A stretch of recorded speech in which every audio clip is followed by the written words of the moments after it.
بسم اللہ الرحمن الرحیم۔ السلام علیکم، آپ دیکھ رہے ہیں الف نیوز اور میں ہوں آپ کے ساتھ ماجد علی۔ شامل کرتے ہیں آج کی ہیڈ لائن۔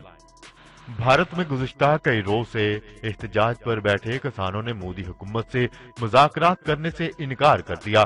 مظاہرین نے اہم شہروں اور ٹول پلازوں پر بھی قبضہ کر لیا۔ امریکی صدر ڈونلڈ ٹرمپ نے $740 ارب کا دفاعی بل مسترد کر دیا۔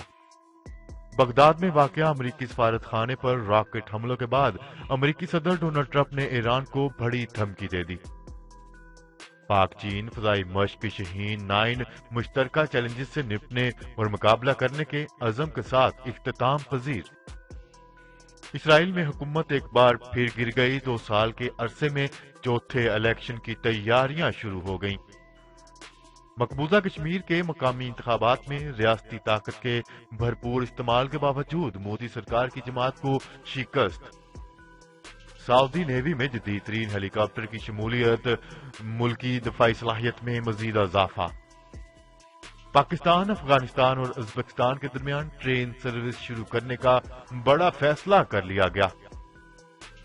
روس نے ٹک ٹاک کی طرز کی اپنی اپلیکیشن بنانے کا اعلان کر دیا۔ پی آئی اے کا سعودی عرب کے لیے کارگو پروازیں چلانے کا فیصلہ۔ بھارت کرونا وائرس سے متاثرہ دنیا کا دوسرا بڑا ملک بن گیا۔ پاکستان اور دنیا بھر کی خبروں سے باخبر رہنے کے لیے الف نیوز کو سبسکرائب کر لیں اور بیل آئیکن کو کلک کرنا نہ بھولیے گا۔ ناظرین، اپنی آرا کا اظہار کمنٹ سیکشن میں لازمی کیجیے گا۔ ہیڈ لائنز آپ نے جانی، اب بڑھتے ہیں خبروں کی تفصیلات کی طرف۔ نیوز رپورٹ کے مطابق بھارتی کسانوں نے مودی حکومت سے بات چیت سے انکار کر دیا۔ کسان رہنماؤں کا کہنا تھا کہ متنازع زرعی قوانین سے دستبرداری تک حکومت سے کوئی بات چیت نہیں کی جائے گی۔ بھارت کے کسان رہنماؤں کا کہنا تھا کہ مودی حکومت کی مذاکرات کی پیشکش بھی ایک چال ہے، کیونکہ حکومت بات چیت کی اپیل کر کے دھوکہ دینے اور مظاہرین کی آنکھوں میں دھول جھونکنے کی کوشش کر رہی ہے۔ نئے زرعی قوانین سے ہمیں نہیں، بڑے خوردہ فروشوں کو فائدہ پہنچے گا۔ دوسری جانب حکومت کے خلاف سڑکوں پر آئے لاکھوں مظاہرین نے احتجاج کا دائرہ ملک کے دیگر علاقوں تک بڑھا دیا۔ مظاہرین نے بھارتی پنجاب کے شہر ہریانہ کی تمام اہم شاہراہوں اور ٹول پلازوں پر قبضہ کر لیا۔ ٹول پلازوں کے گھیراؤ کے بعد سے تمام شاہراہوں پر ٹرکوں اور ٹرانسپورٹ کے بغیر ٹول ٹیکس آمد و رفت جاری ہے۔ بھارتی میڈیا رپورٹ کے مطابق بتایا جا رہا ہے کہ 2 سے 3 لاکھ کسانوں نے دارالحکومت دہلی کا بھی گھیراؤ کیا ہوا ہے۔ کسانوں کے احتجاج کے باعث دہلی سے منسلک اہم سڑکوں شاہراہیں گزشتہ 3 ہفتوں سے مکمل طور پر بند ہیں۔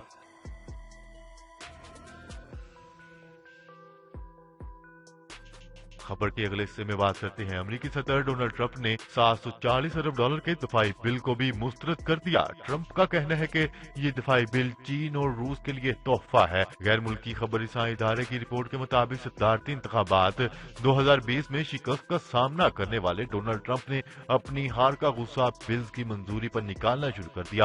امریکی صدر نے دفاعی بل بھی ویٹو کر دیا۔ $740 ارب کا دفاعی بل مسترد کر دیا گیا، جو رواں ماہ کانگریس نے منظور کیا تھا۔ امریکی صدر ڈونلڈ ٹرمپ کا کہنا تھا کہ بدقسمتی سے بل قومی سلامتی سے متعلق اقدامات میں ناکام رہا اور یہ بل چین اور روس کے لیے تحفہ ہے۔ ڈونلڈ ٹرمپ کا مزید کہنا تھا کہ بل قومی سلامتی اور خارجہ پالیسیوں سے متعلق کوششوں کے خلاف ہے۔ میڈیا رپورٹ میں بتایا گیا ہے کہ ڈونلڈ ٹرمپ نے افغانستان اور یورپ سے فوجی انخلا محدود کرنے کی شک پر بھی اعتراض کیا تھا۔